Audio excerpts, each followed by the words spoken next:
Good morning to all of you, and once again, here comes Saurav Kumar, and I will be talking about SAMIS, System Analysis and Management Information System. और इसमें हम लोगों ने 6 unit खत्म कर लिया है, 7वां यूनिट भी ऑलमोस्ट खत्म करने वाले हैं हम लोग।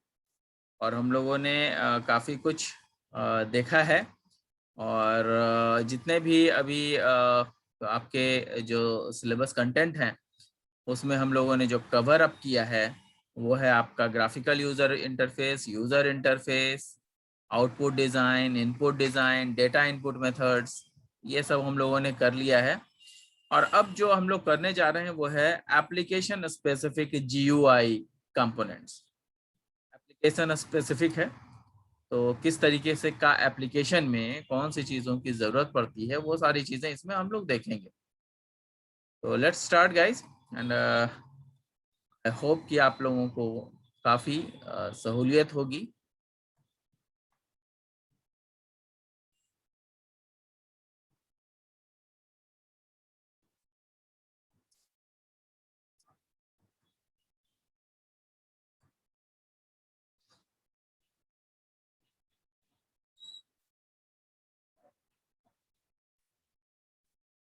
आप देखिए, यहाँ पे जो एप्लीकेशन स्पेसिफिक है इसमें I will be sharing the screen first, check it out that what application specific GUI component means.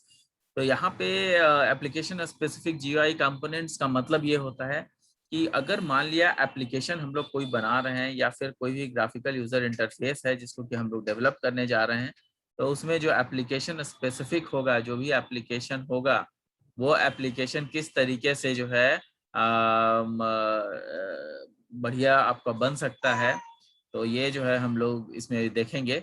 और हम लोग जो है देखिए यहाँ पे एप्लीकेशन जो कंपोनेंट्स जो यूज होते हैं, एप्लीकेशन स्पेसिफिक GUI कंपोनेंट्स जो है जो यूज होते हैं कंपोनेंट्स, वो कंपोनेंट्स कैसे हैं वो हम लोग देखेंगे। तो ये कंपोनेंट्स जो है GUI कंपोनेंट्स की जब हम लोग बातें करते हैं तो यहाँ पे एप्लीकेशन विंडो की बात होती है। क्यों? क्योंकि ये GUI के कंपोनेंट्स हैं। तो एप्लीकेशन विंडो क्या होता है? Most application window uses the constructs supplied by OS, but many use their own customers created windows to contain the contents of application.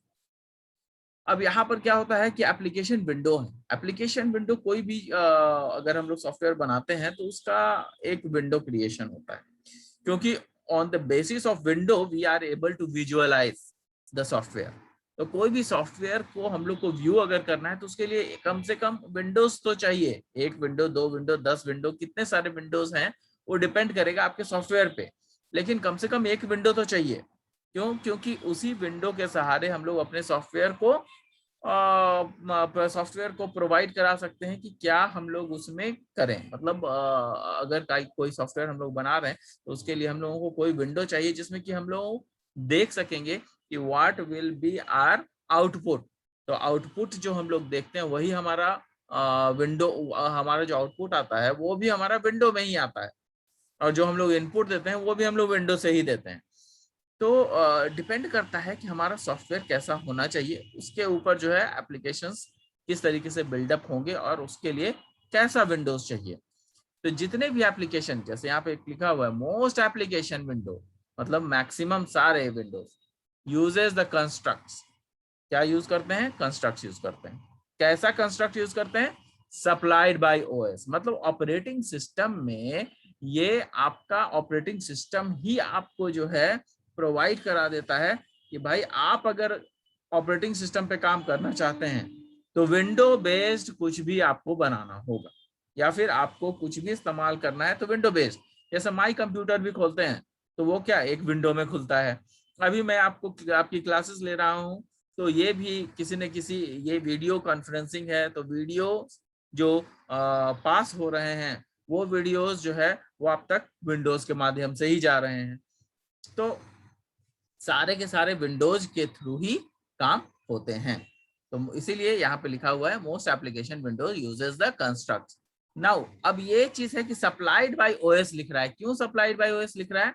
तो सप्लाइड बाय OS इसलिए है क्योंकि ऑपरेटिंग सिस्टम ही एक माध्यम है जिसके थ्रू हम लोग विंडोज को चला सकते हैं। तो विंडोज को चलाने के लिए भी हमें ऑपरेटिंग सिस्टम चाहिए, but many use their own customer created window. काफी लोग जो है कस्टमर क्रिएटेड विंडो को भी यूज करते हैं to contain the contents of application, to contain the contents of application. तो यहाँ पर विंडोज को जो विंडोज का जो इस्तेमाल हम लोग करते हैं, तो काफी सारे एप्लीकेशंस के जो कंटेंट्स हैं वो हम लोग इसी विंडो में देखते हैं, है ना। जितने भी कंटेंट्स जो सॉफ्टवेयर में बन दिखाई पड़ते हैं वो सब विंडोज में ही दिखते हैं। तो ये बहुत ही इंपॉर्टेंट चीज है, ये बहुत ही इंपॉर्टेंट कंपोनेंट है। तो एप्लीकेशन विंडो आपको समझ में आ गया होगा। Anyways, next is text box. तो टेक्स्ट बॉक्स क्या होता है? आप सपोज कीजिए कि आप लोगों के पास जो है, सपोज कीजिए, देखिए मैं आपको एक एग्जांपल दिखाता हूँ। आप लोगों के पास अगर मान लिया कि कोई ये है, कोई सॉफ्टवेयर है, जैसे कि मैं आपको अभी दिखाने वाला हूँ। ये देखिए, ये माइक्रोसॉफ्ट विजुअल बेसिक है, ठीक है। अब ये माइक्रोसॉफ्ट विजुअल बेसिक है जिसमें कि आप देख रहे होंगे कि ये आपका सॉफ्टवेयर खुल गया है। अब इसमें कुछ भी हम लोग खोलते हैं तो ये स्टैंडर्ड EXE हम लोगों ने खोल दिया। अब यहाँ पर ये जो सबसे पहले अपीयर होता है ये विंडो कहलाता है। इसी विंडो पे हम लोग काम करते हैं, है ना। इसी विंडो पे हम लोग काम करते हैं जिसको कि हम लोग छोटा बड़ा जितना चाहें उतना साइज कर सकते हैं। अब यहाँ पर देखिए लेफ्ट हैंड साइड में टूल्स पड़े हुए हैं। अब ये टूल्स जो है यहाँ पर आपको, यहाँ पे जो मैंने रखा है, यहाँ पे टूल्स को सेलेक्ट करके और यहाँ पे मैं डाल रहा हूँ, इसको टेक्स्ट बॉक्स करते हैं। कैसे? जो जैसे आप लोग फॉर्म वगैरह भरते हैं तो उसमें क्या होता है, दो चीजें होती है। एक होता है लेबल, जो कि ये आपका, जैसे मैं यहाँ पे लिख रहा हूँ लेबल, ठीक है। अब यहाँ पे लिखा गया नेम, यहाँ पे आपने नेम डाल दिया। अब इस टेक्स्ट बॉक्स में आप लोग क्या डालोगे? तो यहाँ पे टेक्स्ट बॉक्स में आप अपना नाम डालोगे, तो यहाँ पे ये खाली जगह होता है। तो इस नेम से हमें ज्यादा मतलब नहीं है, क्यों? क्योंकि ये तो आपको दर्शा रहा है कि आपको यहाँ पे क्या डालना है। मेन काम टेक्स्ट बॉक्स का होता है, क्योंकि टेक्स्ट बॉक्स में अगर आपने डाला मोहन, सोहन, रोहन, सुनीता, कुछ भी डाला, तो वो जो है आपका एक्सेप्ट कर लिया जाता है। क्यों? क्योंकि लास्ट में जो एक बटन भी लगा होता है, जैसे इस तरह का एक बटन लगा दिया हमने, और ये बटन जो है, इस बटन पे लिखा होता है सबमिट, है ना। क्या लिखा होता है? सबमिट लिखा होता है। और इस सबमिट के माध्यम से हम लोग कई सारे काम करते हैं। जैसे ही सबमिट करते हैं तो यहाँ पर जो आपका टेक्स्ट बॉक्स में जो चीजें हैं वो चीजें आपकी एक्सेप्ट कर ली जाती है। वो क्या होता है, उसको जो है स्टोर कर दिया जाता है डेटाबेस में। इससे डेटाबेस की कनेक्टिविटी होती है। तो I am just trying to make you visualize that how the software is working, ठीक है। तो इसी तरीके से हम लोग काम करते हैं। काफी सारे सॉफ्टवेयर्स में इसी तरीके से काम होता है ना। अब देखिएगा कि जो मैं आपको बता रहा था कि यहाँ पे टेक्स्ट बॉक्स है, it provides an area for users to type, जैसा कि मैंने अभी आपको दिखाया। It provides an area for user to type and enter text based data. Text based data को अगर डालना है तो हमें टेक्स्ट बॉक्स का यूज करना पड़ेगा। These data will be finally stored in the database। तो ये जो आपका जो टेक्स्ट बॉक्स में जाता है वो कहाँ स्टोर होगा? वो फाइनली जो है आपका डेटाबेस में स्टोर होगा, है ना। नेक्स्ट इज बटन्स, जैसे कि मैंने अभी सबमिट बटन लगाया था, तो they work as real life button. वो जो है रियल लाइफ बटन की तरह काम करता है। And are use to submit inputs, है ना। सबमिट डिफरेंट इनपुट्स, बहुत सारे इनपुट्स डिफरेंट डाले जाते हैं उसको। they are used to submit different inputs to the software। तो ये सॉफ्टवेयर के थ्रू जो है बहुत सारा इनपुट एंटर करता है। और ये सबमिट बटन पे जैसे ही हम लोग डालते हैं तो ये सबमिट बटन के थ्रू ही जो है डेटाबेस में एंटर हो जाता है। जैसे उसी की, इसीलिए मैंने आगे लिखा है through which the data can enter और स्टोर्ड इन द डेटाबेस, ठीक है। Next is radio button. Radio button क्या होता है? अब देखिएगा कि रेडियो बटन क्या होता है वो मैं आपको दिखाता हूँ। यहाँ पे देखिए ये है रेडियो बटन। क्या होता है कि अगर आप सेलेक्ट करना चाहते हो, तो काफी सारी चीज को सेलेक्ट करना होता है, तो आप दो चीज में से, चार चीज में से, जैसे कभी कभी आप लोग एग्जाम वगैरह देते होंगे तो उसमें जो है आपका रेडियो बटन जो है यहाँ पे दिखता होगा, है ना। अब देखिए इसको मैं जब रन कराऊंगा तो कैसा दिखेगा। यहाँ पे मैं रन करा रहा हूँ, ये देखिए जब मैं रन कराता हूँ तो यहाँ पे आपको रेडियो बटन दिख रहा है। 5 आंसर में से अगर 2 आंसर अगर यस और नो, ट्रू और फॉल्स है, तो 2 अगर रेडियो बटन लगाते हैं तो 2 रेडियो बटन लगाते हैं, मतलब 2 में से कोई एक ही को सेलेक्ट कर सकते हैं, है ना। तो आप कुछ क्वेश्चन आंसर अगर आप करते हैं तो कोई एक ही बटन आपको सेलेक्ट करना होगा, तो इसको रेडियो बटन कहा जाता है। तो रेडियो बटन के थ्रू हम लोग कोई एक चीज सेलेक्ट कर सकते हैं, तो वो चीज यहाँ पे आपको दिखता है। तो इसको ऑप्शन बटन भी हम लोग कहते हैं, है ना। यहाँ पे देखिए रेडियो बटन क्या है, it displays available option for selection, only one radio button can be selected among all offered options. मतलब बहुत सारे डिफरेंट ऑप्शन में से कोई एक ही रेडियो बटन है जिसमें कि आप सेलेक्ट कर पाएंगे। उसी तरीके से चेक बॉक्स होता है। चेक बॉक्स क्या होता है, it function similar to the list box. तो लिस्ट बॉक्स जैसा होता है, लेकिन जिस जिस को चेक है इसमें क्या होता है कि जिस जिस ऑप्शंस को चेक करेंगे वो सारे ऑप्शंस जो है चेक्ड इन हो जाते हैं, है ना। It function similar to list box, when an option is selected the box is marked as check, है ना। जैसे ही हम लोग ऑप्शन को सेलेक्ट करते हैं वो बॉक्स में चेक हो जाता है। Multiple options can be represented by check box can be selected. तो इस चेक बॉक्स के कारण क्या होता है कि मल्टीपल सिलेक्शन हम लोग कर सकते हैं। Next is list box, it provides list of available items for selection. तो इसमें लिस्ट बॉक्स क्या होता है कि आप देखिएगा कई बार कि यहाँ पर ये देखिए लिस्ट बॉक्स है ना। अब इस लिस्ट बॉक्स को आप लगाइएगा तो होता क्या है कि ऐसा आप लिस्ट बॉक्स आपको दिखता है, ठीक है।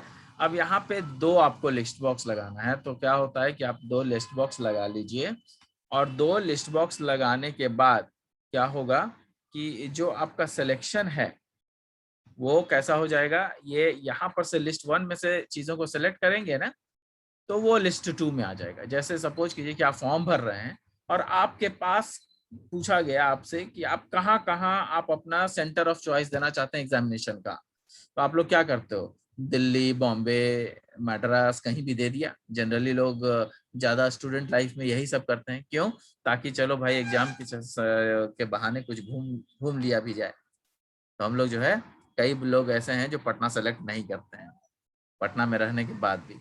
तो होता क्या है कि हम लोग क्या कैसे कर सकते हैं, लिस्ट में बहुत सारे पूरे 28 सॉरी जितने भी आपके स्टेट्स हैं वो सारे स्टेट्स यहाँ पे 28 लिस्ट कर दिए जाएंगे। अब उसमें से जो सेलेक्ट कीजिएगा वो लिस्ट 2 में अपीयर हो जाएगा। लिस्ट 1 का जितना भी चीज है वो लिस्ट 2 में अपीयर हो जाएगा। कैसे हो जाएगा, बाय सेलेक्टिंग, है ना। हम लोग दिल्ली करेंगे तो दिल्ली यहाँ से हट जाएगा और इसमें लिस्ट 2 में आ जाएगा, या फिर नहीं भी हटेगा तो लिस्ट 2 में आ जाएगा। तो लिस्ट 2 में जो जो चीजें रहेंगी वो चीज सेलेक्टेड हो जाएंगी। तो ये लिस्ट बॉक्स का काम होता है। नेक्स्ट देखते हैं। तो मेनली जो है आपका 6 चीज हमने डिस्कस किया है, list box, check box, radio button, buttons, है ना, एप्लीकेशन विंडो, और एक और है जो कि टेक्स्ट बॉक्स है। तो application window, text box, buttons, radio buttons, check box और लिस्ट बॉक्स। तो ये 6 चीजें हमने डिस्कस किया। ये कंपोनेंट्स हैं, इंपॉर्टेंट कंपोनेंट्स को ही मैंने लिखा है क्योंकि आपका जनरली जो आता है वो 6 नंबर का क्वेश्चन आता है, तो आप इसको 6 पॉइंट्स पे लिख दीजिएगा तो काम चल जाएगा, ठीक है। तो इसलिए बहुत ज्यादा लिखने के लिए हो सकता है कि इसमें मैं 10 भी डाल दूं, लेकिन होगा क्या कि आप लोग 10 तो मैं डाल दूंगा यहाँ पे, लेकिन आप लोगों को याद कर रखने में जो है थोड़ा दिक्कत हो सकती है। तो इसलिए 6 आप पक्का याद रखिएगा, लेकिन 6 में से छोड़िएगा नहीं। Next is guidelines for GUI design. कुछ गाइडलाइंस हैं, जीयूआई डिजाइन के कुछ गाइडलाइंस भी हैं, ठीक है। तो जीयूआई के गाइडलाइंस क्या हैं, तो यहाँ पे जीयूआई के गाइडलाइंस मैंने यहाँ पे बनाया हुआ है, बताया हुआ है। Visibility of system status. तो यहाँ पे क्या है, विजिबिलिटी ऑफ सिस्टम स्टेटस है। तो विजिबिलिटी है क्या सिस्टम स्टेटस का, user should always be informed of system operations. तो जो भी सिस्टम का ऑपरेशंस है उसको यूजर जो है ऑलरेडी उसको इन्फॉर्म रहना चाहिए। तो user should always be informed of system operations with easy to understand. With easy to understand. तो हम लोग क्या करते हैं कि हम लोग इजिली समझने के लिए सिस्टम ऑपरेशंस का ध्यान रखते हैं। तो user should always be informed of system operations with easy to understand and highly visible. तो ये हाईली विजिबल भी होता है। तो चूंकि आपका जो विजिबिलिटी है सिस्टम स्टेटस का, वो GUI के माध्यम से ही दिखता है हमें। तो GUI जो है ये ऐसा डिजाइनिंग कैपेबिलिटी इसमें है जो कि हमें काफी ढंग का, काफी अच्छा और अट्रैक्टिव लुक जो है प्रोवाइड कर देता है। तो user should always be informed of system operations. किस तरीके का सिस्टम ऑपरेशंस हम लोग यूज कर रहे हैं वो यूजर को पता रहना चाहिए। कौन सा टेक्स्ट बॉक्स है, कहाँ पर सबमिट बटन है, ये सब चीजें पता रहनी चाहिए विथ इजी टू अंडरस्टैंड, ताकि उन लोगों को समझने में आसानी हो। And highly visible status displayed, और उसमें जो है आपको बढ़िया डिस्प्ले रखना होगा। मतलब जैसे मैंने अभी क्या किया, सबमिट बटन लगाया, तो सबमिट बटन से पता चलता कि अच्छा जो भी चीज हम यहाँ पे लिखेंगे फॉर्म में, वो सबमिट करेंगे तो वो सबमिट हो जाएगा। तो दिस इज अ इंफॉर्मेटिव वे, है ना। तो उसको इंफॉर्मेशन जो है हम लोगों को अच्छे से मिल गया। तो हम लोग यूजर जो बहुत ज्यादा पढ़ा लिखा यूजर नहीं है, वो भी इसका काम सही से कर सकता है। Match between system and the real world. तो match between system and the real world. अब यहाँ पे देखिए कि जो मैचिंग है वो सिस्टम और रियल वर्ल्ड के बीच में है। तो match between system and the real world, designer should use language and concept for the real world based on the number of target users. तो डिजाइनर क्या करता है, designer should use language and concept for the real world. जो real world का जो language है वो जो है डिजाइनर लोग आज के यूज में यूज करते हैं। आज के डेट में वही यूज ज्यादा होता है। क्यों होता है, क्योंकि अभी बहुत सारे ऐसी चीजें हैं जो कि नए कॉन्सेप्ट्स आ रहे हैं। तो नए कॉन्सेप्ट्स को यूटिलाइज करना ज्यादा बेहतर होता है। क्यों, क्योंकि हमारे सॉफ्टवेयर्स, हमारे जितने भी जो आपके ऑपरेटिंग सिस्टम्स वगैरह हैं, ये सब जो है अब अपडेट हो रहे हैं। अपडेट होने का मतलब काफी आगे जो है बढ़ रहे हैं, और काफी आगे जो है काम जो है हम लोग इसमें किए जा रहे हैं। तो ये बहुत जरूरी है ये समझना कि हमारा जो सिस्टम है रियल वर्ल्ड का, वो थोड़ा बेहतर तरीके का है हो। क्यों, क्योंकि नए टेक्नोलॉजीज उसमें यूज होंगे। तो designer should always use language and concept of the real world based on the number of target users. कितने यूजर इसको यूज करना चाह रहे हैं उस पर भी डिपेंड करता है। ये सारी चीजें जो है हमें ध्यान में रखनी पड़ती है। The logic of the contents display should be clear. जो भी आपका लॉजिक है कंटेंट्स का, जो हम लोग यूज करना चाहते हैं, वो एकदम बिल्कुल क्लियर होना चाहिए, है ना। Error prevention. अब देखिए आगे कि यहाँ पे एरर प्रिवेंशन है। नेक्स्ट जो आपका GUI का जो डिजाइन का जो आपका ये है गाइडलाइंस है, उसमें जो है हम लोग देखेंगे तो एरर प्रिवेंशन। एरर प्रिवेंशन क्या होता है कि हम लोग जो भी प्रोग्रामिंग करेंगे उसमें कुछ एरर को मिनिमाइज करने के तरीके होने चाहिए। तो यहाँ पे देखिए वही चीज लिखा हुआ है, एरर प्रिवेंशन मतलब प्रोग्रामिंग में कोई अगर एरर आ जाए, कोई प्रॉब्लम आ जाए, तो वो हम आसानी से सुधार सकते, वैसा सॉफ्टवेयर होना चाहिए। Whenever possible, the software should be design should be such where error should be minimized। जहाँ पे एरर्स को बिल्कुल मिनिमाइज किया जाए। हम लोग पूरा का पूरा एरर्स बिल्कुल एकदम 100% खत्म तो नहीं कर सकते, लेकिन हम लोग यही चाहेंगे कि एरर सबसे कम से कम आए। सबमिशन में कोई प्रॉब्लम ना हो, ज्यादा इतना ज्यादा डेटा मत पूछ लो कि सबमिशन में प्रॉब्लम हो।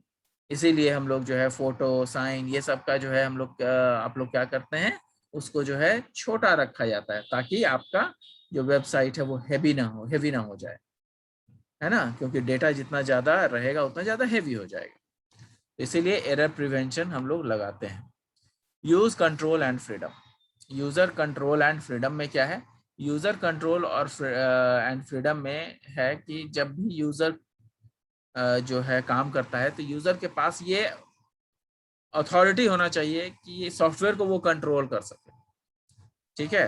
तो यहाँ पे देखिए, while designing the GUI it should be kept in mind that the user should have freedom to move backward steps including undoing and redoing prevention actions।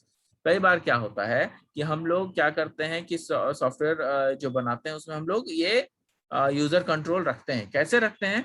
जैसे मान लिया कि हम लोगों ने फॉर्म भरा, हाँ, अपना एग्जामिनेशन का कुछ फॉर्म भरा, और बाद में याद आया कि अच्छा गलती हो गई कुछ, तो गलती हो गई तो उसको भाई करेक्ट करने का भी तो तरीका होना चाहिए। तो इसलिए हम लोग उसमें बैक भी जा सकते हैं, या फिर उसमें जो है हम लोग कुछ और एडिटिंग का ऑप्शंस भी होता है, तो वो कर सकते हैं। तो वो सब चीज हमें देना चाहिए सॉफ्टवेयर जब हम लोग बनाते हैं। तो ये सब चीजें हम लोगों को प्रोवाइड करानी चाहिए। क्यों करानी चाहिए? क्योंकि इससे कम से कम एरर्स जनरेट होते हैं। ठीक है। Before finally submitting the data through the form, मतलब जब भी डेटा हम लोग सबमिट कर रहे होते हैं उसके पहले हम लोग ये काम करते हैं। जहां पर जो आपका डेटा है वो क्या होगा, वो आपका डेटा हम लोग उसको अंडू कर सकते हैं या फिर हम लोग रीडू कर सकते हैं। ये सारे फैसिलिटीज हम लोग उसमें प्रोवाइड करते हैं ताकि यूजर कंट्रोल कर सके। Next is flexibility and efficiency.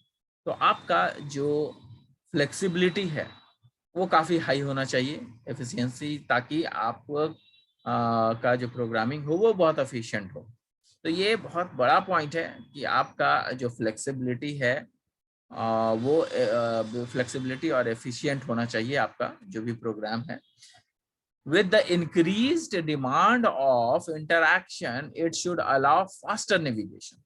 तो हमारा जो डिमांड है, आज के डेट में जितनी डिमांड बढ़ रही है उस डिमांड के अनुसार जो फ्लेक्सिबिलिटी है वो हाई होनी चाहिए। मतलब जो इंटरेक्शन है एक एक फॉर्म से दूसरे फॉर्म में, एक विंडो से दूसरे विंडो में जाने का, तो वो क्या होता है कि वो काफी स्मूथ होना चाहिए।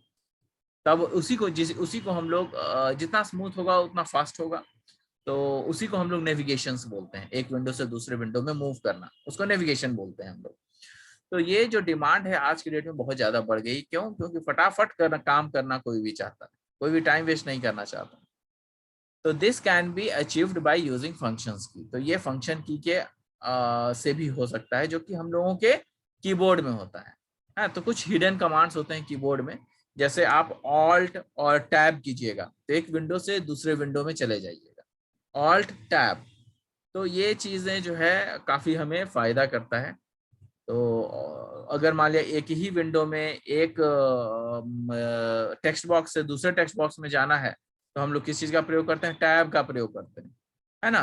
तो ये जो कीबोर्ड्स के डिफरेंट फंक्शनैलिटीज हैं इसको एक्सेप्ट करे, इसको प्रोवाइड करे, इस ताकि हमारा जो सॉफ्टवेयर है वो फ्लेक्सिबल हो जाए, एफिशिएंट हो जाए। तो ये सारी चीजें होनी चाहिए। Next is help and documentation. तो अब क्या है कि कुछ हेल्प एंड डॉक्यूमेंटेशंस हैं जो कि GUI डिजाइन के माध्यम से होता है। तो यहाँ पे देखिए हेल्प एंड डॉक्यूमेंटेशन क्या है, ये लास्ट पार्ट है। The GUI design should have its own help. मतलब अगर मान लिया कि कुछ प्रॉब्लम है तो उसमें हेल्प करने के लिए, हेल्प लेने के लिए हमें काफी चीजों का उपयोग करना पड़ता है। तो हेल्प लेने के लिए मान लिया कुछ चीजें हमें समझ में नहीं आ रही है सॉफ्टवेयर में, तो एक हेल्प फंक्शन होता है जिसको कि आप दबाइएगा और उसके बाद उसमें अगर कुछ टाइप करते हैं जिस चीज के रिलेटेड आपको हेल्प चाहिए, तो वो चीज अगर आप टाइप करते हैं तो उससे रिलेटेड सारे डॉक्यूमेंट्स आपको दिखने लगते हैं कि अच्छा आपको क्या करना है, जिसके प्रति जो है आपका सॉफ्टवेयर जल्दी और सही से काम कर सकेगा। आप देखते होंगे कि माइक्रोसॉफ्ट वर्ड खोलिए, पावर पॉइंट खोलिए, सब में हेल्प रहता है ना लास्ट में। तो वो हेल्प काफी हमें क्योंकि इतने सारे फंक्शनैलिटीज हैं, याद नहीं रहता कई बार कि कौन सा चीज क्या काम करता है। तो वो सब सीखने के लिए भी हेल्प जो है बहुत जरूरी होता है। Which should be documented properly, जिसको कि डॉक्यूमेंट करना पड़ता है। हेल्प जो है बहुत ही बढ़िया डॉक्यूमेंटेशन का पार्ट है। Depending upon the solutions required, whenever the user require help they could easily find out the help section। तो इसमें यही है कि हमारा जितना ज्यादा हम लोग हेल्प चाहेंगे उतना ज्यादा इसमें डॉक्यूमेंटेशन लिखना पड़ेगा, और जितना ज्यादा डॉक्यूमेंटेशन होगा उतना हमें हमारे कस्टमर्स को, हमारे यूजर्स को प्रॉब्लम कम फेस होगा कि भाई क्या काम हुआ और क्या काम नहीं हुआ। तो this was the last part of unit 7। तो यूनिट 7 जो है हम लोग खत्म कर चुके हैं।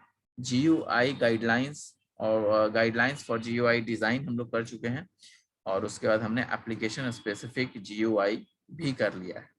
तो एप्लीकेशन स्पेसिफिक GUI और गाइडलाइंस फॉर GUI दोनों हमने खत्म कर लिया है। ठीक है, तो इसी के साथ ये चैप्टर आपका खत्म होता है। तो we have already ended the unit 7। तो हम लोग ऑलमोस्ट 70% ऑफ द सिलेबस जो है हम लोग फिनिश कर चुके हैं। 2-3 यूनिट और है, एक यूनिट जो MIS है वो बड़ा है। ठीक है, तो 65% मान लीजिए कि हम लोग की खत्म कर चुके हैं सिलेबस। आपका ये काम है अब कि आप इसको कितना जल्दी खत्म कर पाते हैं। तो please take the screenshot if you want, और इसको जो है आप लोग नोट्स को जरूर लिख लें, क्योंकि ये सारे क्वेश्चंस कभी कभी पूछे जाते हैं। तो I hope I am clear to everyone. तो thank you guys, thanks a lot. We will be meeting in the next class with the new concept, new chapter, जिसका कि आपको वीडियोस भी मैं सेंड करूंगा। ठीक है, thank you guys, thank you.